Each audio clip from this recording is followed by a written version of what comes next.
What up, everybody? It's Ep1 Issa. Let's talk about it. This is season 3, episode 1. Hairstyles be real live like a 5-year-old since I've been back at work. I just ain't got time. It's too hot and I ain't putting on no wig, so I'm getting my hair done this weekend, so you know. All right, let's go ahead and get into this. So I'm not gonna do a recap because the episode's only 30 minutes long. There's no need for all of that. We saw it, we all saw it, so let's just talk about what happened. First and foremost, Molly ass is full of shit. I'm tired of it. I'm tired of it already. Molly does this every season. She talk a good game about what she gonna do, how she gonna do, what she gonna do better, what she gonna do different, and she always end up doing the same thing. I feel like Molly is running away from a relationship. Okay, so we see her at the beginning talking about all the guys she blooped the guy from Chicago, which everybody liked. I don't know what happened with that. Maybe Rail is just not available this season.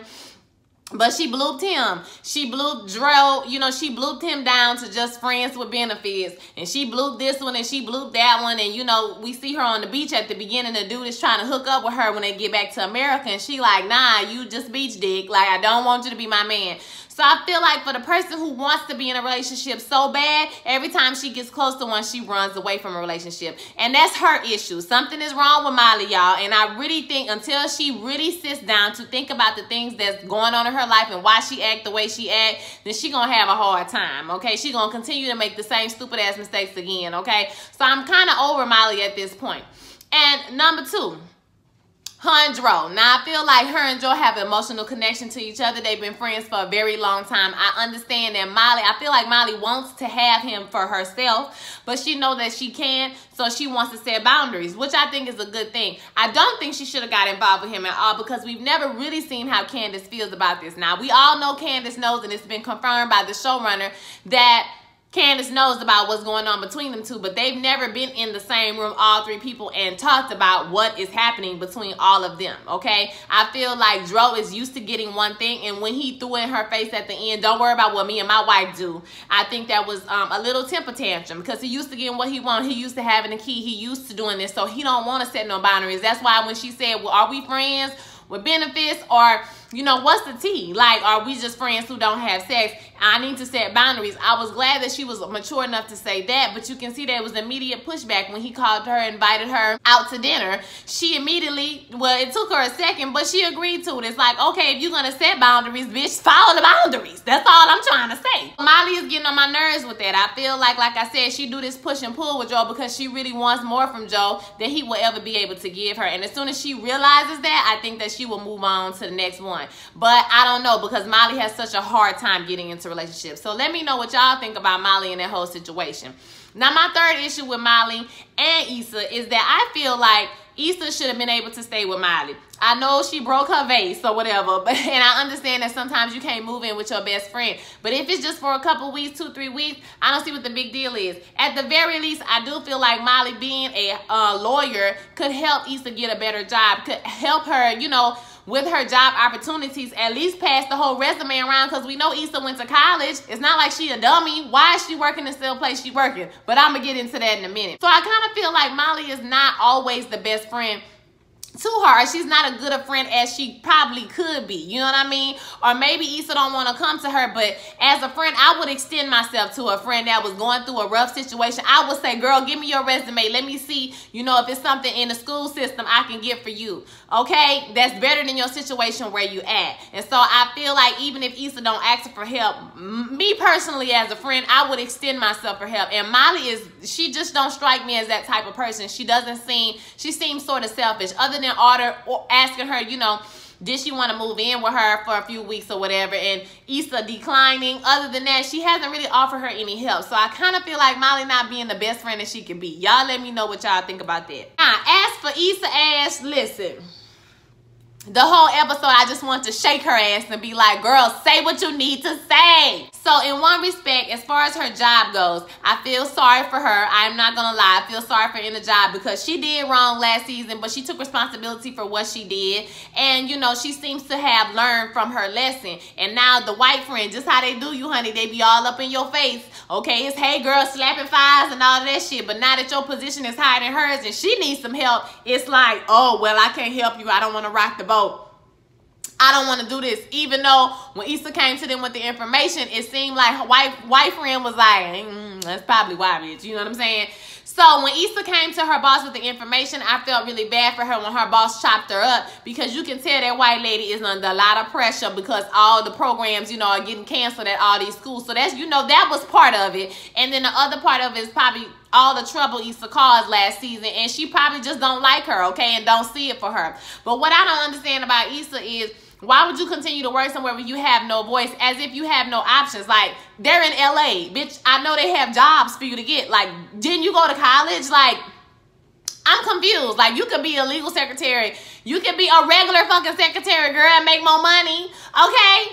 An executive secretary and make more money than this. I'm sorry. I don't love working with the children that much for people to be disrespecting me. And I understand white boss is going through some things, but watch how you handle me. So I felt bad for her because, you know, the boss just jumped down her throat really for no reason. The feedback that she provided, we're going to see in the future, is actually valid feedback and something they need to be listening to, okay? Because the white hand holding black children, baby, that's just not going to work, okay? Y'all keep sending white people to these schools, and these schools are, you know, predominantly African-American or Hispanic or both.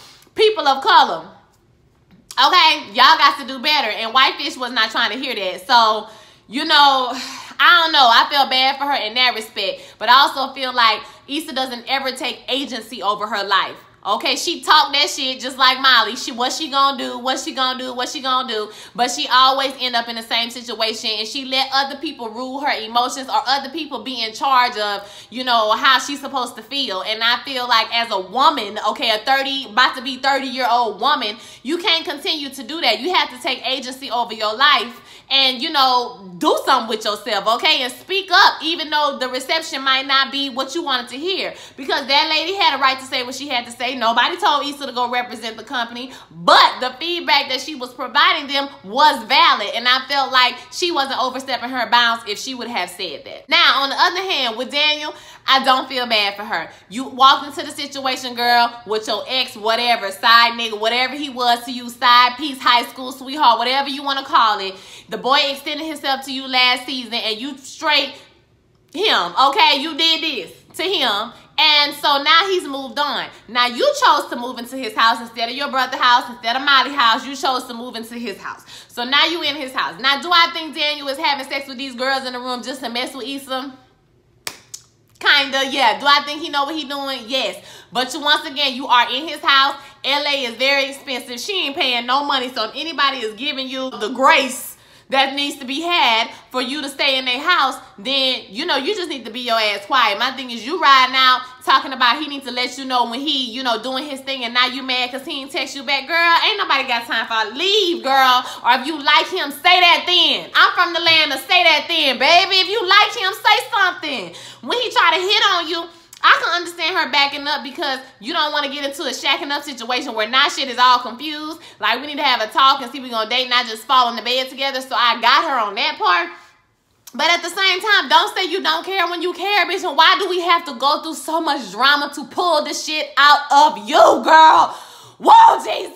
Well, all the stuff that done happened in the past 2 seasons, trying to pull shit out of Issa is the most frustrating part of watching Insecure, because I just want to shake that hoe the whole time and be like, say what you gotta say.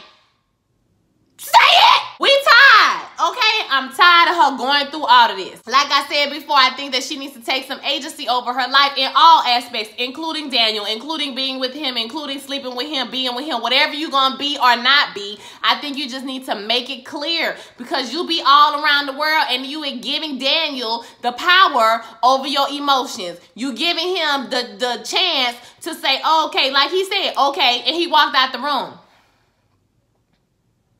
I'm sure it was because it took him 15,000 questions for you to get to the answer that he was looking for. Like, answer the damn question. Be clear. I also understand that, but I mean, on the other side, Daniel might say certain things, but his actions show another thing. Another person I love this episode was his sister. I'm glad we get to see like a little bit more of his life and, you know, people in his life or whatever. I guess he's going to become, you know, a major important character this season.